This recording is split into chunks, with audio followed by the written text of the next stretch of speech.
This is the Sevenoaks Panto Podcast. Welcome to the brand new Sevenoaks Panto Podcast, and today I'm talking to our choreographer Daisy Dean. Hello. How are you, Double D? I'm very good, thank you. How are you? Yes, so we want to learn all about your process and actually our process as a creative team together. But can you start by telling us your Sevenoaks Panto origin story? I can. My first year was 2011, which was Mother Goose, still my favourite, always. And I was young. I was a senior, and then I buggered off for 2 years, came back in 2015, re-auditioned in Sevenoaks, but I didn't get in. Ooh. So then went to Gravesend. Yep. And then back to Sevenoaks, was a dancer for a few years, dance captain, and then you decided to make me choreographer. So just explain, we used to have non-professional dancers in the show, Yeah. right? Explain how we did that and how and why we came away from it. So Because we get messages every year like, are you going to have kids in your show this year? Yeah. So we used to have a room full of dancers. We had juniors, inters, seniors. So seniors were perhaps dancers who were in dance college but not yet ready to dance professionally as such. And they would actually make up the second half of the ensemble, weren't they? But we still had about 2 to 3 teams of seniors, I think. Was it? Yeah, we ended up with, because of licensing things, it ended up being 3 teams of everything. was So there it. were hundreds of people in the show. Literally hundreds. Like the rehearsals were crazy. So then the seniors would still switch with each show, but there was still such a fantastic standard. It kind of bulked out the ensemble. They wear the same costumes as us, the same choreo. And then we had the ensemble as well, which is... And we've come away from that. We're already going off at a tangent, but we came away from that during COVID. Yeah. But then we made the decision, you and I together, to stay without kids, and because there are still some, not very many, but there are still some venues that will have the juveniles, the babes as they used to be called. Yeah. Talk through your decision as a choreographer, why we don't do that. Like, it's fantastic having younger kids, of course it is. It does bring a little bit of magic to the show. But what we have both noticed, since we haven't had such a massive team of dancers, even taking age out of it, it does mean you can give a lot more of love and attention to your professional ensemble. Yeah. And admittedly, it has made the standard even better. Yeah, I always say the show is cleaner. It's cleaner, yeah. And like, even when you're watching the dances from the auditorium, they just look sharper. Yeah. Everyone could be on the same page. It's cleaner. You know, I had to make different choreo for the younger people for obvious reasons compared to... It was a huge job when you were doing that. We used to rehearse from October half term. Yeah. And as much as I loved it and there were such good memories, and I learned a lot from doing it, I do think the show benefits from being... I love that we did it for so long, because actually Yeah. there were a lot of people that started with us as kids that went on to have professional careers. And so for the kind of community side of investing in young performers, it was great. Yeah. But we did it. Yeah. We I mean, I spent 10 started years as a doing it. senior, so it was great for me as well, but Yeah. we did it for years. What do you remember about the very first show, Mother Goose, that you did with us? I remember thinking, because I had done panto when I was younger, but not here. And I remember coming here and thinking, wow, okay, we do things differently here. I remember the family feel of the cast. We speak about this often. It was only our 3rd year here Yeah, then. it was. Yeah. I'd done shows before when you wouldn't mix with the principals. You just wouldn't. You were completely separate. And I was like, oh, here, we're really welcomed in, even as just a senior. And I'll never forget that. And I remember the rehearsal period being so much fun. Just laughter all of the time. And that really stood out to me. So now you are a choreographer. I am. Just because maybe people are listening to this or watching this and they're also starting out on their panto journey as a creative. Maybe they're a choreographer for the first time, or they're wanting to be a pro dancer in panto. Tell me about your role as you see it. So what's your process? What do you do? So always start with the music. When you send us the soundtrack first, I listen to it over and over and over again. You need to know that music like you wouldn't believe, because there are times when I might choreograph before we get into the rehearsal room, say, and then I'll get into the rehearsal room and I'll be like, oh, that doesn't necessarily work, and I work with the people I've got in the room. But if you don't know that music down to a T, it's so hard to change it, because you have to go back. Oh, what beat is that? What count is that? And sometimes the music can be difficult. It's a different phrasing and stuff like that. And that always helps me choreograph, and especially adapt in the room more than anything. What's it like when you open, because I send a Spotify Yes. playlist, what's it like for you when you open that? It's, you know what? I always get a little bit emotional because it's always like, oh my God, it's this time around is coming again. Yeah. And I actually remember the craziest time opening the playlist was 2020. We got it in the summer. Yeah. That's when I used to live abroad and work abroad. And I remember listening to the playlist and being like, I think I actually probably did cry. Yeah. And thinking, oh my God, we're getting back to it again, like it's going to happen. Obviously, that ended up being... We did it. We did it, but in a very different way. Yeah. But yeah, listening to music is always really magical. I'm either like, I can see exactly what I'm going to choreograph to that right now, or saying Alice in Wonderland, when you sent me that playlist, I was like, okay. What's been the biggest surprise for you? A song that you're like, what? I have no idea. What? Why is that even there? Well, I knew why it was it was there. It's Alice in Wonderland, right? It's kooky. Yeah. But remember the la la la la la la. Yeah, I won't mad, sing that. because Jamie will tell me off. Yeah. But that one, I remember thinking, okay, like the song made sense because it's so kind of out of this world, and as Alice in Wonderland, Yeah, it's a weird show. Sent us all crazy in the best way possible. But I remember thinking, okay, this is going to take something different, and I actually think we did really well with that number. Actually, it was a very standout number for me. What But, about yeah. like when you've opened the playlist and you thought, oh my God, that, like, what's been the most exciting or surprising? Susudio. Phil Collins. Phil Collins, man. Susudio that's a song. It's a song. But again, like, this is where you're so good with your music choices. Who would sit there and think, yeah, I know what's going to work in a panto? Susudio. Yeah. Right? But it did. It worked it was jazzy, it was funky, and you always up the tempo. Always. So whenever I'm listening to a song, I'm like, okay, this is going to Always be... push the tempo. That's my Always push first the thing is, tempo. okay, we're going to make it faster. Always make it faster. And then actually what I think one of your best choices was the opening to Jack and the Beanstalk. Sam was talking about this. Oh, in was his really? episode, yeah. And I remember you obviously sent us over the original, didn't you? First one, you was like, I'm going to really jazz it up. And I was like, jazz it up? Like, what? And 90s then, grungy, get what you give. oh yeah. my God. Then when we got the actual track sent through, that was another one. And as soon as I listened to it, the choreography was just there in my mind. It just spoke to me what you and So Sam what do did you with do it. then when you open up the playlist? Like, we're right at the beginning of that process this year even. There's a couple of tracks knocking around, maybe a medley theme in the offing. So what do you do then? It always depends what number it is. If it's the opening, I will always choreograph the chorus first because then it speaks to me about what the verses and the dance break are going to be. Now, I love a dance break, so I'll usually do chorus, dance break, and then the verse will speak to me. Sometimes I might even leave the verses to do in the room because, again, I like to work with the dancers I've got in front of me. If it's the medley, because now they are 13 minutes long. Sometimes they are. Sometimes you might even push Well, we didn't that. do a medley this year, just gone. I know, which I was quite sad about, but actually ended up working quite well. If it's the medley, honest truth, I will pick what songs I will find easiest to choreograph first. Yeah, get them out of the way. Get them out of the way. I know how to do that one. And often the medleys are iconic, which means there is historical choreography you need to pull from. So Yes, Tina Turner or Tina. 90s R&B. There's like iconic choreography that we want to see. Yeah, and sometimes we pick a song that's like very off the time as well, like in Snow White. What was that TikTok-y song? Who knows? My memory's terrible. Snow White. Can't remember. Who knows? But again, I had to pull kind of trends for that. If there's a TikTok dance, if there's then a we TikTok want to dance, see we'll it. definitely nod to it 100%. So sometimes I've got to do that as well. Some songs I open and I think, how am I ever going to do this? And it can take me like 2 weeks to do. Some dances can take me an hour. Some can take me 2 weeks. What was Billie Hardy's song last year? You're asking me things I don't know the answer to. Espresso. Sabrina Carpenter. That was amazing. Amazing. But I choreographed our dance captain this year, Hannah, and we both looked at each other and were like, oh my God. But it ended up being one of the best numbers. Yeah. Sometimes they are the ones that I have to push for more. Sometimes they end up being the better numbers. What's next in your list of?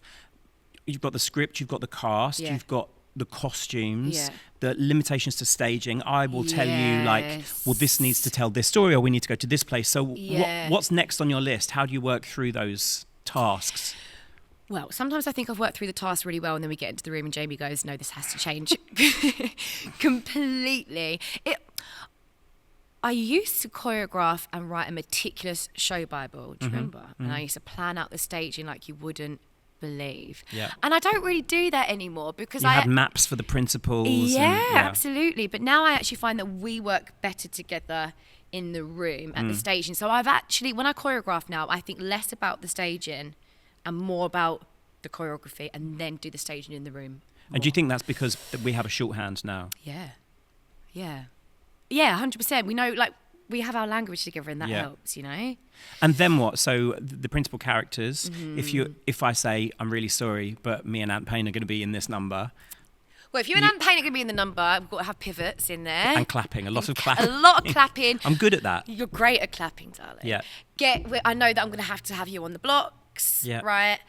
A lot of walking around, coming down through the middle. A dancer in front of me so I can see them in my eye line. Yeah. It's so frustrating because I really, really want to be able to crack out choreography. Yeah. And the closest I think me and Ant came was in Snow White Year, the 90s R&B. At the end of it was proper choreo. It was basic, but if I can do it, I love it. But that, actually, you've just touched on something there as well as a choreographer that you have to learn to do. If you are dancing with principals who perhaps don't love, or you love dancing, but you don't perhaps have as much as, like, say, James did last year. Or they also have to breathe. Yeah, or they also have to breathe, right, and work out a good note. Learning the skill of doing simple choreography that doesn't look simple to the audience is a real skill. But I remember you pushed me on that. Do you remember in Aladdin the other time? Back in the day. And we did a Spice Girls number with a gospel choir. And I remember you saying to me, like, we need to hone in on that chorus and make it look like you're all doing the same, but actually the dancers are doing an amped up version. Gospel choir are doing a bit more of a stripped back version. But it works. It works. And that was a year for me that I really learned that skill.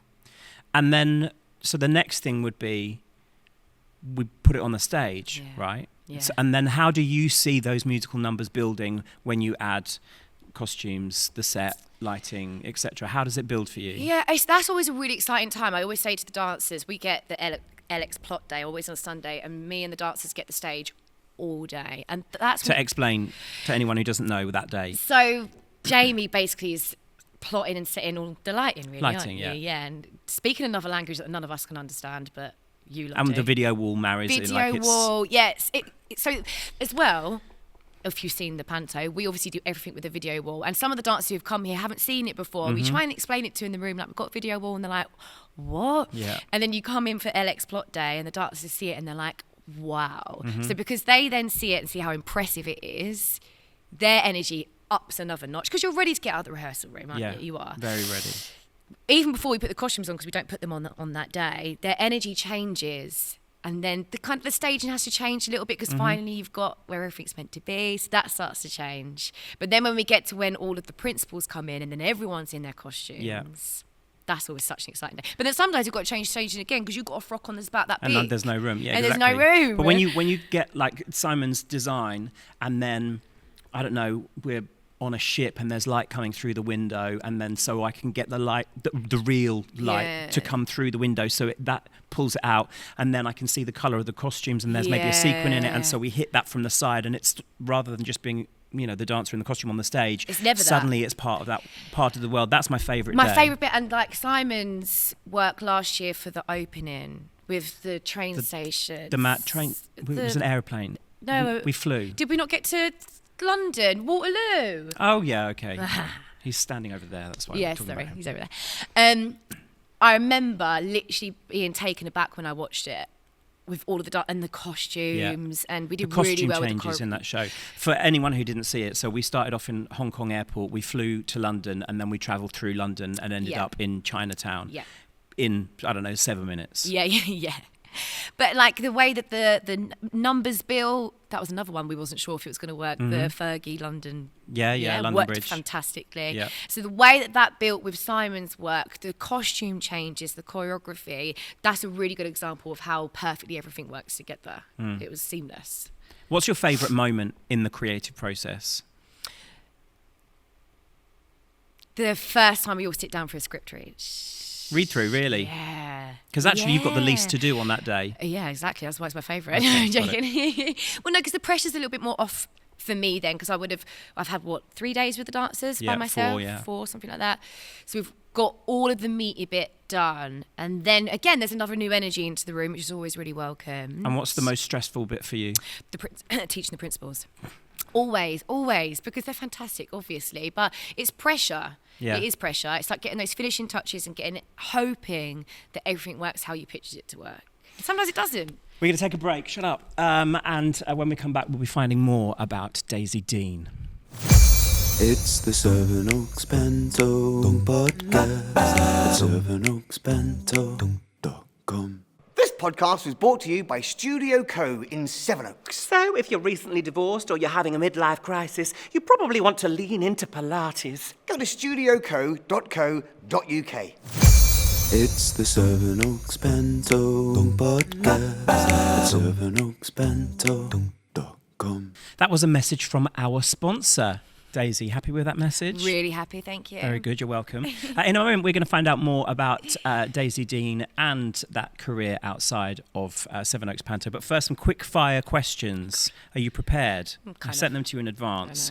Your standout principal performance, let's say since 2020 to now. No, I was going to go before 2020. You can't do that to me. No, come on, 2020 to now. Okay, that would be James last year then. James Lim, Yeah. who played Aladdin, his first ever Yeah. panto. Oh my God, that He's currently energy. on, what is it, Legally Blonde. Triple What a threat, performer. Triple threat. We're going to see big things from James. Okay, well, that's a good choice, strong. Obviously, you've annoyed all of the other principals now. I love you, Billie Hardy. Your favourite title, your favourite subject for panto? What's your favourite story? Robin Hood. Really? Yeah. It's coming next. I know. Your favourite song or medley? You can't have both. Oh, what? Favourite song or favourite medley from the last 6 years? All right, I'll go for the 90s medley.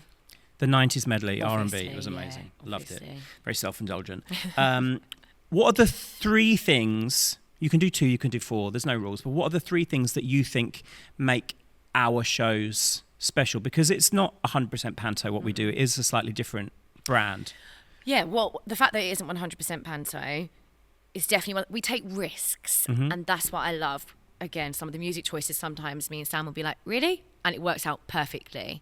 I also think we've really worked out a great balance of giving the audience what they expect, 12 Days of Christmas, like the traditional stuff, but then giving them something that they don't expect. The surprises. The surprises, and they just keep coming, you know, and I think we're really good at that. And we've built a family as well, not just off stage, but on stage. You can feel it. Obviously, I watch more than I am in it now. Yeah. And you can feel that from the auditorium. And that's not a lie. How much we love each other that's Yeah, the truth. we're lucky to draw on a little family of West End performers. Yeah. And I know, because I know people who work in casting, people who work in the West End, that there is a little queue of people like, is there anything for me in Sevenoaks Yeah. Panto this year? Because Yeah. people know that's the calibre of people we work with. Exactly. I love Yeah. that. It's a it's a privilege for me to work with them. Yeah.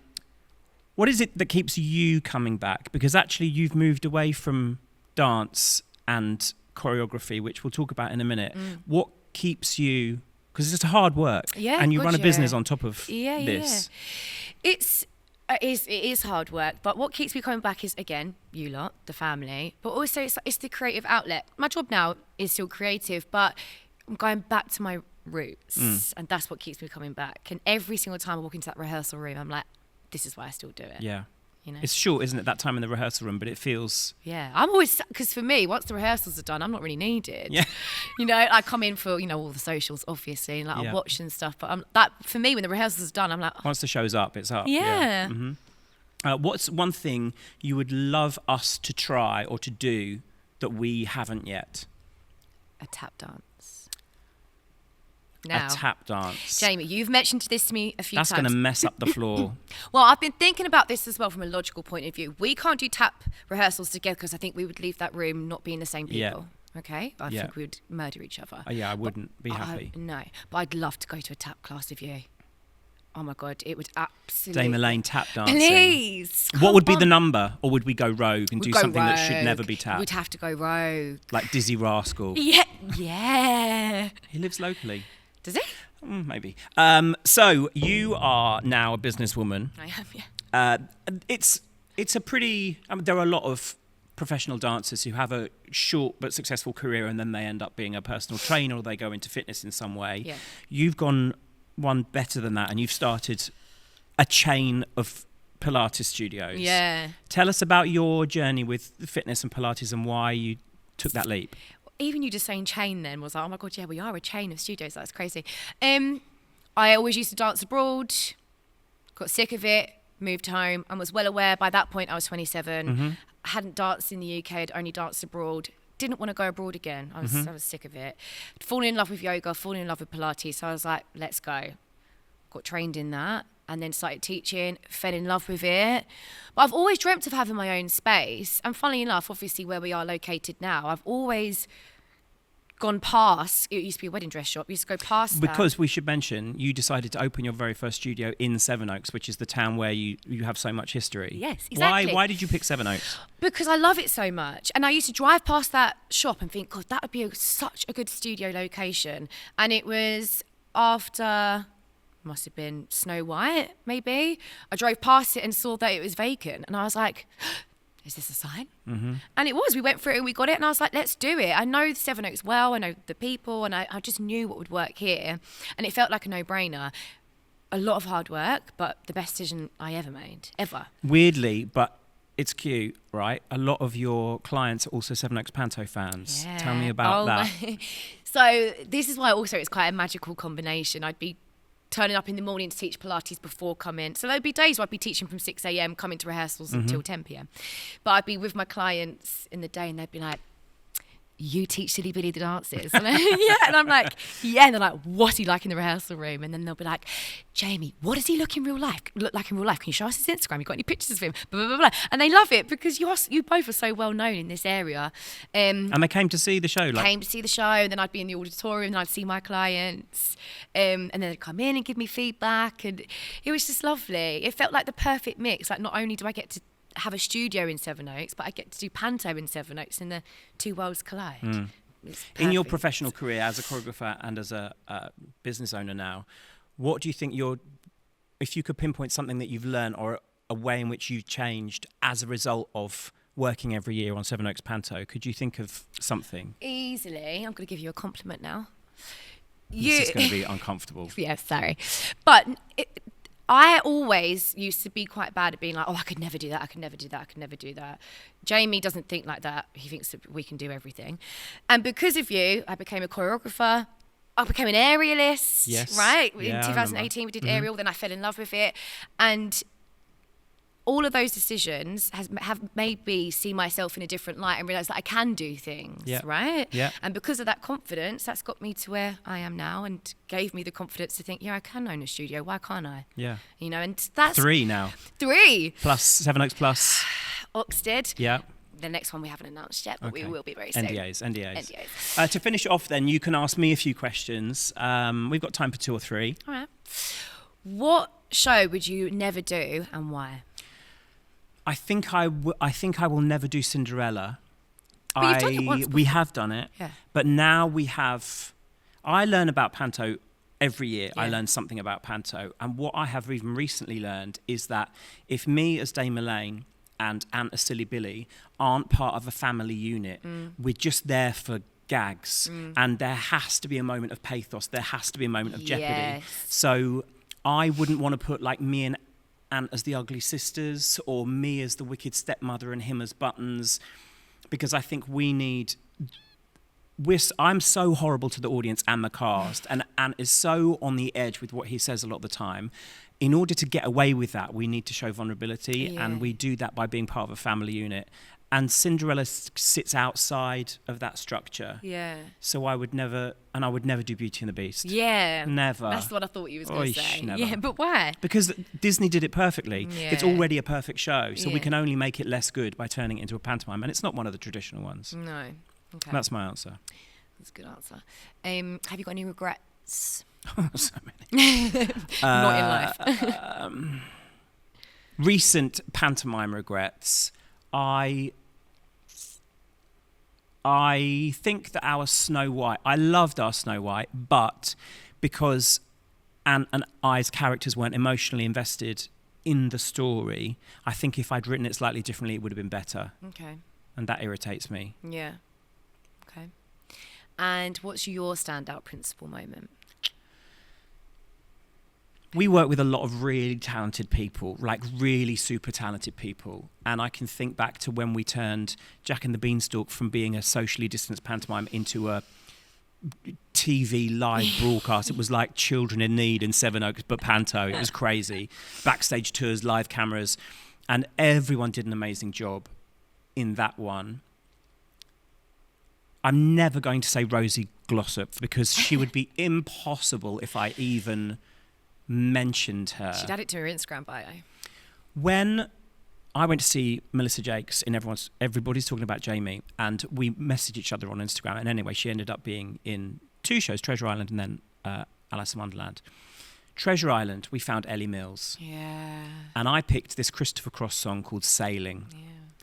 And I got to stand on stage with Melissa Jakes, and the two of us did BV harmonies, backing vocal harmonies, for Ellie Mills, who sang Sailing on a ship, and Simon had made like the interior of a boat, but it's rocking, and then there's a sunset, and I'd lit it, I would say this, wouldn't I, but it was lit beautifully, and that's a standout moment for me. Yeah. Ellie Mills. Isn't it? Shout out Ellie Mills. Shout out Ellie Mills, wherever she is. She's on a cruise ship in Mamma Mia somewhere in the world. Yeah. Thank you very much for joining us, Daisy, and tune in to the next episode of the Sevenoaks Panto Podcast. This is the Sevenoaks Panto Podcast.